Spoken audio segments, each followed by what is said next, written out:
Puji Tuhan tentang pendidikan agama Islam sebagai pilar membentuk moral dan etika. Oke. Sebelumnya perkenalkan dulu, nama saya Benny Fauzi. Nama saya Ananda Wicaksono. Perkenalkan, nama saya Muhammad Devi Jafir. Perkenalkan, nama saya Raditya Putra Jansyah. Perkenalkan, nama saya Arif bin Ilham. Perkenalkan, nama saya Amanda Wisnuwatimah. Ya baik, penjelasan hari ini dijelaskan. Oke, teman-teman semuanya, di sini ada peran penting agama Islam membentuk moral dan etika. Yang pertama itu ada membentuk kesadaran moral. Mengapa demikian? Kita sebagai beragama Islam itu harus penting atas kesadaran moral. Oke, di sini ada pendidikan agama Islam membantu individu untuk memahami, menginterpretasi nilai-nilai moral yang didapat dalam agama Islam melalui pengajaran tentang prinsip-prinsip etika dan moral Islam. Yang kedua itu ada memperkuat iman dan ketakwaan. Oke, teman-teman semua pasti harus tahu tentang ketakwaan sebagai umat beragama Islam. Di sini ada penjelasannya. Pendidikan agama Islam membantu individu untuk memperkuat iman dan ketakwaan kepada Allah Subhanahu Wa Taala melalui pemahaman mendalam tentang ajaran agama Islam. Individu menginternalisasi nilai-nilai spiritual mendasari nilai Islam. Oke. Di sini yang ketiga ada panduan moral. Peran penting pendidikan agama Islam dalam pembentukan moral dan etika juga. Ini yang ketiga. Terus mengapa demikian kita harus pentingnya panduan moral? Di sini ada penjelasannya. Pendidikan agama Islam memberikan panduan yang jelas. Pendidikan agama mengajarkan individu tentang prinsip-prinsip etika dan moral yang harus mereka terapkan dalam hubungan dengan Allah, diri sendiri, mulai dari diri sendiri nih, keluarga, teman-teman sekitar, masyarakat yang lain, dan lingkungan kita juga. Yang keempat di sini ada mengajarkan nilai-nilai universal. Oke, tentunya kita sebagai umat beragama dan umat manusia kita harus penting namanya nilai-nilai universal. Oke, di sini ada penjelasannya. Pendidikan agama Islam mengajarkan nilai-nilai universal yang dapat diterapkan oleh individu dengan berbagai latar belakang yang berbeda-beda. Contoh, teman-teman semua kan mempunyai latar belakang beda-beda seperti budaya, suku, ras, agama dan lain sebagainya. Terus di sini juga ada keadilan, kejujuran, menolong dan saling menghormati. Dan tentunya umat beragama Islam juga mengajarkan atas pengajaran keadilan, kejujuran. Oke.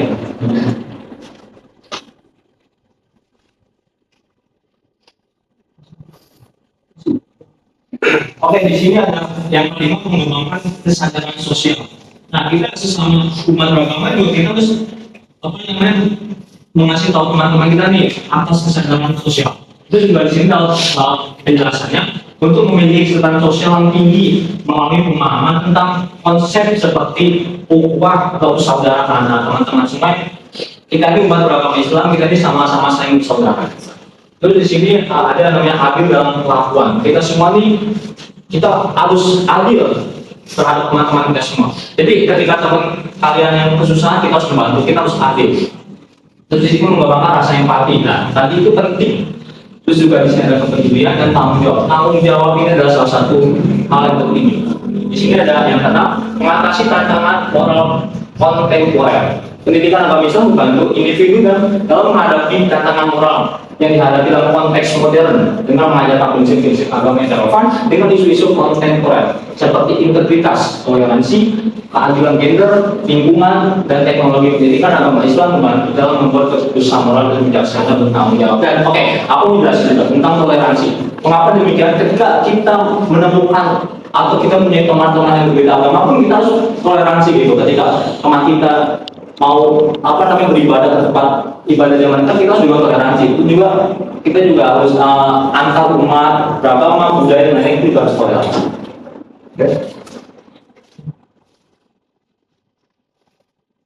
Selanjutnya ada definisi pendidikan agama Islam. Pendidikan agama Islam merupakan suatu proses pembelajaran yang ditujukan untuk mengajarkan ajaran dan prinsip-prinsip agama Islam kepada individu atau kelompok.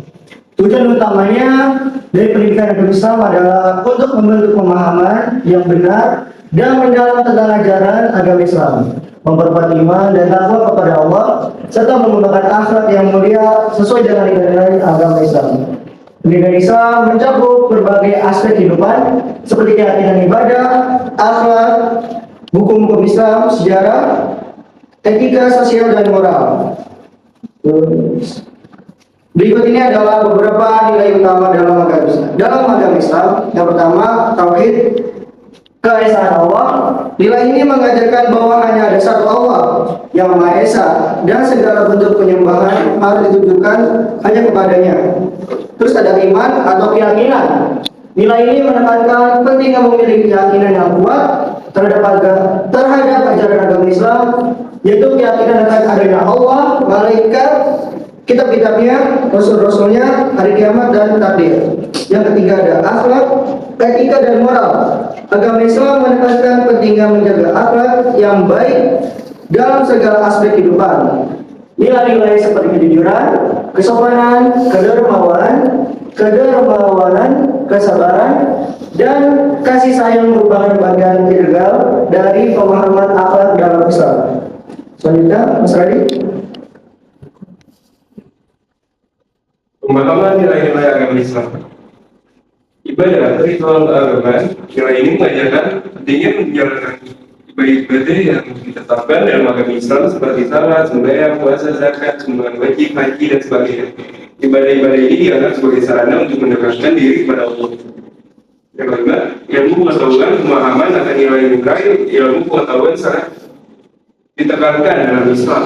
Agama Islam mendorong umatnya untuk mencari ilmu pengetahuan secara luas dan ilmu, baik ilmu agama maupun ilmu pengetahuan umum sebagai bentuk ketaatan kepada Allah Subhanahu wa Ta'ala. Yang keenam, keadilan dan kesetaraan. Agama Islam mengajarkan pentingnya keadilan dan kesetaraan dalam semua aspek kehidupan. Islam memandang semua manusia sebagai makhluk yang sama dalam pandangan Allah, tanpa memandang suku, ras, warna kulit, atau status sosial. Ketujuh, kasih sayang dan tolong menolong. Nilai-nilai kasih sayang dan tolong menolong sangat dianjurkan dalam Islam. Umat Muslim diajarkan untuk saling peduli, membantu sesama, dan memberikan kontribusi positif kepada masyarakat. 8. Telaten terhadap hukum. Pemahaman nilai ini mengajarkan pentingnya mentaati perintah dan larangan Allah yang terdapat dalam Al-Quran dan hadis. Ketaatan terhadap hukum Allah menjadi landasan moral dan etika dalam kehidupan seorang Muslim. Pemahaman nilai-nilai agama Islam mencakup juga aspek-aspek seperti kesadaran, ketekunan, rasa syukur, memaafkan, rendah hati, menjaga lingkungan, dan lain sebagainya. Pemahaman yang mendalam terhadap nilai-nilai ini diharapkan dapat membentuk pribadi yang baik, bertakwa kepada Allah, dan berkontribusi positif dalam masyarakat. Etika dan moral dalam agama Islam. Etika dan moral memainkan peran yang sangat penting dalam agama Islam. Islam memberikan pedoman yang jelas dan tegas tentang apa yang dianggap baik dan buruk, serta mengajarkan individu untuk berperilaku dengan baik dan memiliki moral yang mulia. Adapun prinsip etika dan moral dalam agama Islam meliputi keadilan, kejujuran, kesopanan, kesabaran, kedermawaan, menghormati dan menghargai sesama, menjaga janji dan amanah, memaafkan, rendah hati, serta menjaga lingkungan. Selanjutnya, pendidikan agama Islam sebagai pilar pembentukan moral etika juga ada tantangannya. Yang pertama, tantangan kontekstual. Pendidikan agama Islam perlu menghadapi tantangan kontekstual yang berkaitan dengan perubahan sosial, budaya, dan teknologi. Dalam dunia yang semakin kompleks dan beragam ini, pendidikan agama harus menyesuaikan materi dan metode pengajaran agar relevan dengan realitas yang dihadapi oleh generasi muda. Yang kedua, kurikulum dan metode pengajaran. Pengembangan kurikulum yang sesuai dan metode pengajaran yang efektif merupakan tantangan lain dalam pendidikan agama Islam. Diperlukan kurikulum yang komprehensif, relevan, dan sesuai dengan perkembangan zaman, serta metode pengajaran yang menarik, interaktif, dan memotivasi peserta didik untuk belajar nilai-nilai moral dan etika.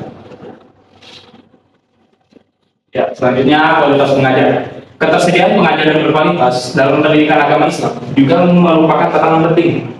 Pengajar harus memiliki pemahaman yang mendalam tentang ajaran agama Islam, kompetensi pedagogis, serta kemampuan untuk menyampaikan nilai-nilai agama dengan cara yang efektif dan menarik. Pengembangan profesionalisme pengajar dan peningkatan kualitas pendidikan agama merupakan hal yang perlu diperhatikan. Yang keempat, pemahaman yang tepat. Tantangan lain adalah pemahaman yang tepat tentang ajaran agama Islam. Terkadang terjadi perbedaan interpretasi yang dapat mengabulkan nilai-nilai etika dan moral yang sebenarnya diajarkan dalam agama Islam.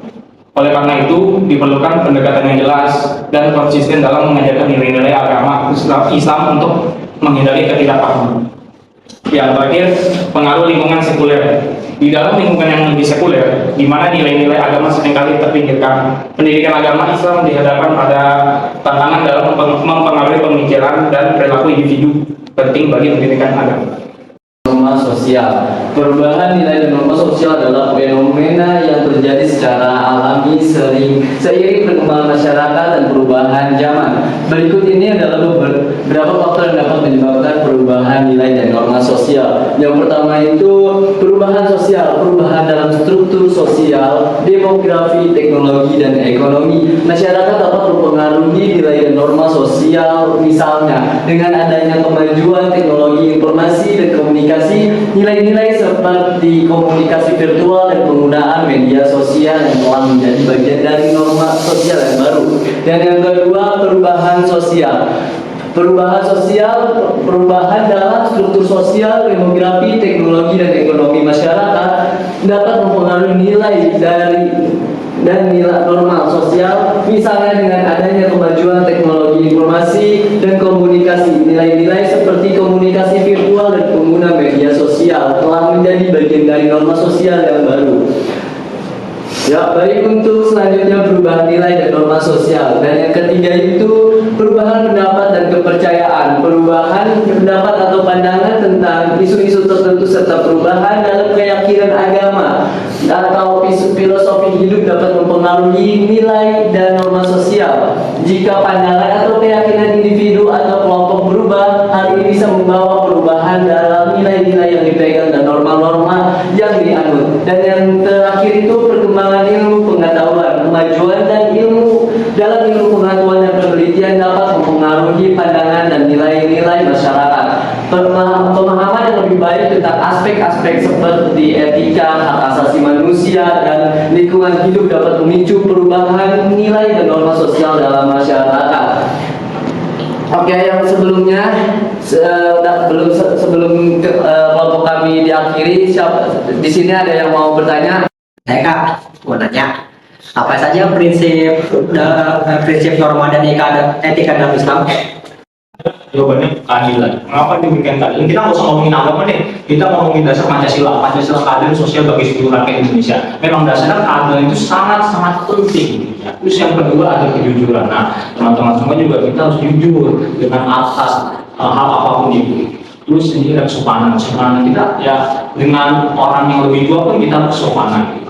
Terus yang keempat ada kesabaran. Kesabaran atas hal-hal yang basic aja deh kita. Misalnya kalian aku belum diuji atau kok lama sih gitu, kita harus sabar juga. Dan kedermawanan, terus ada menghormati dan menghargai sesama, dan itu sangat-sangat penting karena di era sekarang, di era Gen Z gitu, terutama kita juga generasi Gen Z, dan ini harus sangat-sangat penting menghormati dan menghargai. Memang dasarnya sekarang normal ya, ada anak-anak yang memang kurang ajar sama yang lebih tua kayak bicara kata-kata kasar itu menurut ini mengurangi etika dan moral ya. Terus ini dalam menjaga janji dan amanah. Nah, ketika di sini kita ngomongin deh sesama-sama temen deh. Kalian bisa punya janji sama teman, besok kita main yuk, kita besok kita kelompok yuk, bisa terus tapi orangnya nggak datang, dan itu menurut saya tidak amanah, tidak ada jaga janji. Itu juga memaafkan kan. Kita juga harus memaafkan sama umat beragama juga, umat beragama Islam. Tapi nggak agama Islam juga, kita semua juga. Bahkan yang ada seorang yang tidak beragama pun itu mereka tahu atas dasar memaafkan, dan mereka punya perasaan memaafkan itu bukan atas dasar agama tapi karena dasar kemanusiaan dan karena dasar universalnya. Terus ini rendah hati, dan kita nggak boleh sombong nih bersama orang nih. Kalau misal teman kita ada yang udah sukses, tapi harus bantu ke teman kita, harus rendah hati dan kayak lu sombong banget sih, nggak mau bantu gua gitu, berapa gue nemenin dari itu nol gitu. Dan kita harus membantu teman kita, dan itu bangetnya. Baik, teman saya sudah menjawab. Terima kasih dengan Arifin yang sudah menjawab pertanyaan dari teman-teman. Ya, selanjutnya siapa lagi yang ingin bertanya di sini? Saya Wida Mulia dari kelas 11 MPLB 2 ingin bertanya, apa sih menurut pandangan kakak-kakak sekalian perbedaan moral dan etika dalam Islam? Baik, saya akan menjawab pertanyaan dari teman-teman. Etika lebih berbicara soal ilmu yang bersumber pada adat istiadat, sedangkan moral berupa nilai dan akhlak berupa perangai yang bersumber pada Al-Quran dan Sunnah. Etika dan moral memiliki sifat yang sama, yakni lokal dan temporer, sedangkan akhlak memiliki sifat yang universal dan abadi. Ya begitulah contohnya teman-temanku semua. Oke, baik, makasih. Ya baik, semua apa jawabannya udah pada puas di sini? Puas Kak. Oke teman-teman semua, terima kasih telah menyimak atas presentasi dari kami dari mahasiswa Universitas Bina Seraya Informatika. Sekian, terima kasih. Mohon maaf bila ada kesalahan kata. Wabillahi taufiq wal hidayah. Wassalamualaikum warahmatullahi wabarakatuh.